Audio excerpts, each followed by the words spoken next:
What's going on, everybody? Crazy Dog back with my Browns Vikings preseason week 2 recap. And to put it like this, overall, not a bad game. You know, offense looked good out there. Defense could have been better. But again, it's all second, third, and fourth stringers out there.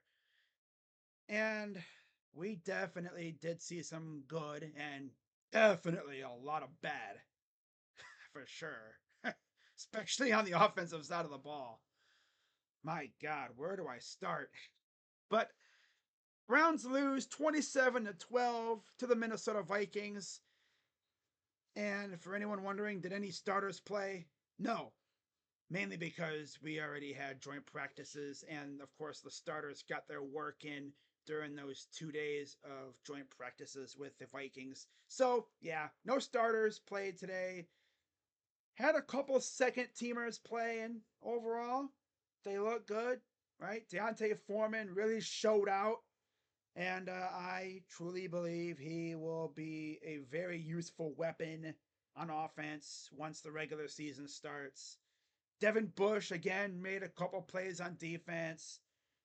And I'm probably going to say this a couple more times, especially next week, but front seven depth is not actually bad. Like, we have legit depth on the front seven. It's the secondary that kind of concerns me. And I've always talked about that because Denzel Ward is still in the protocol, of course. Greg Newsome's coming off an injury. MJ Emerson is really good, but again, injuries happen. You gotta be prepared.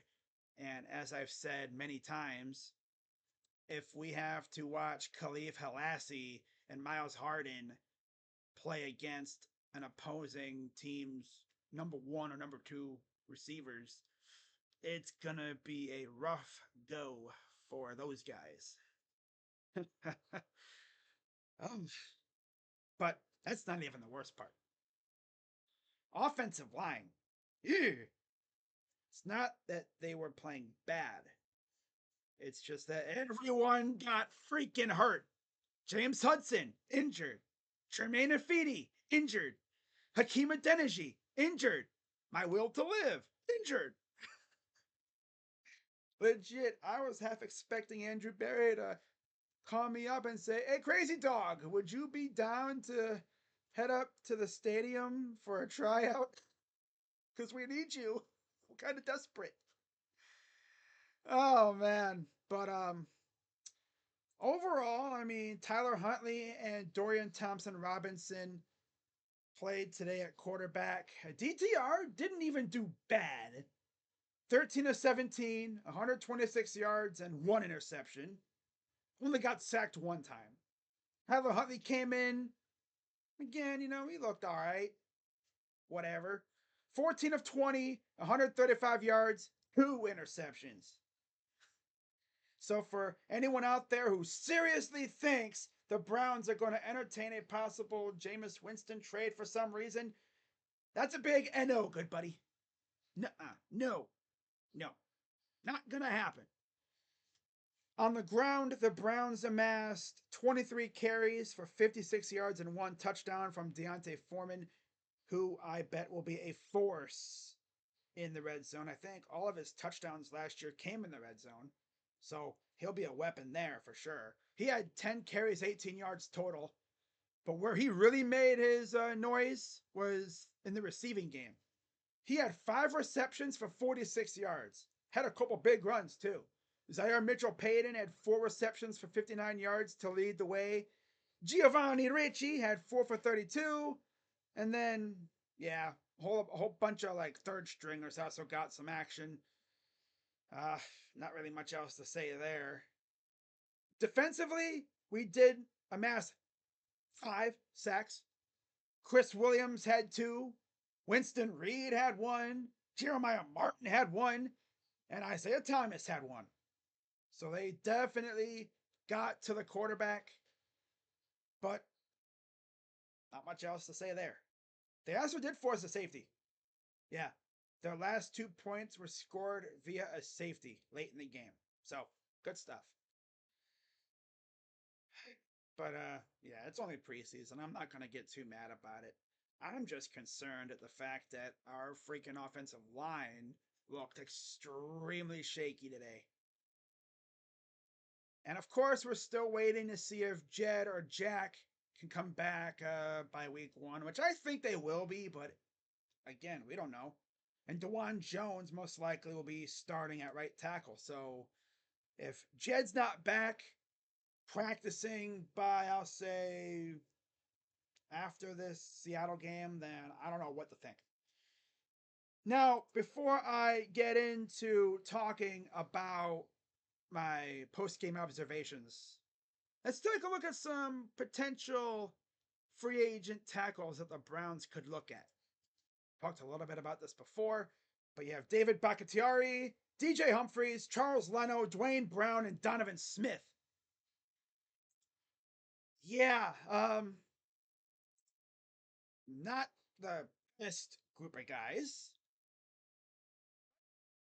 Beggars can't be choosers, right? Especially when it comes to left tackle.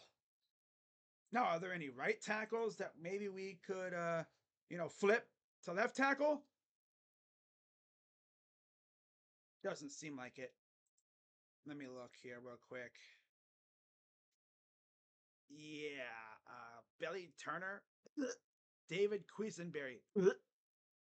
No, that's not going to happen.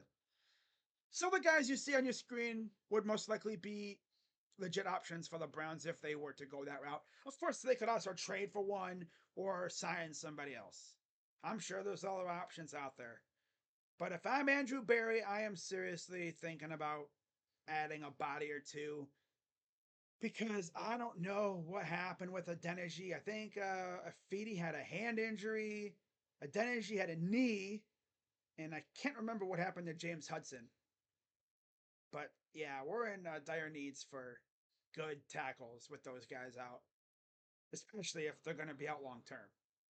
Which in that case, they're probably just going to get dumped off because you can't keep them on here because they're taking up roster spots, especially with one preseason game left, right?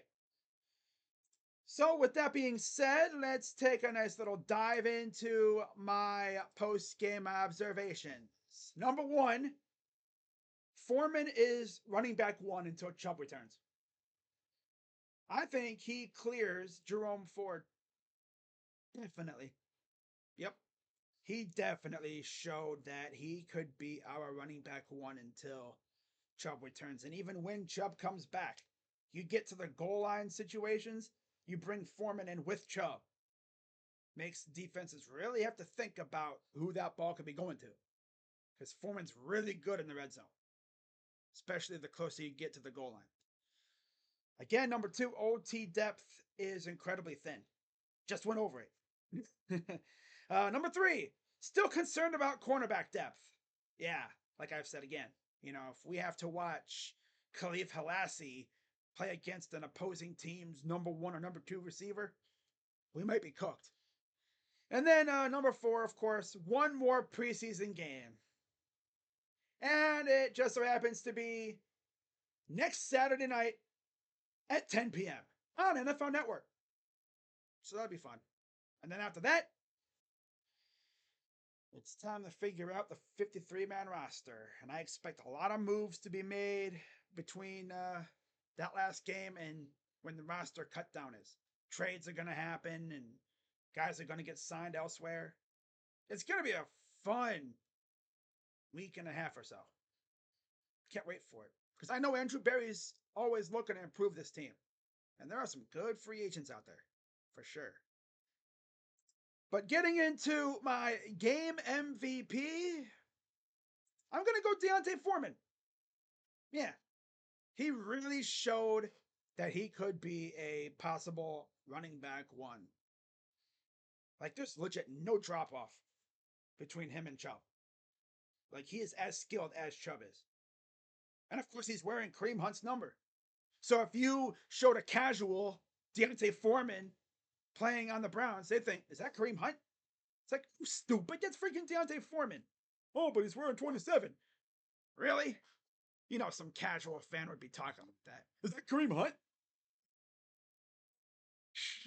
Oh, that's funny. Oh my God, is that Kareem Hunt? No, it's Deontay Foreman, stupid. Oh man, but not really much else to say, right? It's week 2 of the preseason, and now we got one more preseason game left before things get serious. And we'll see if Andrew Berry makes any more moves, but I'm sure he will. He's always looking. Heck, I wouldn't be shocked if he made a trade by the time this video goes up. But we'll see. So if I hear or see anything else happen, I will have a video on it if it's video worthy. So yeah, with that being said, guys, I'm gonna wrap this up, and I will see you all later. Probably tomorrow for my Guards Brewers series recap. And then I'll be going to Ohio for training camp on Tuesday. That'll be fun. Yeah.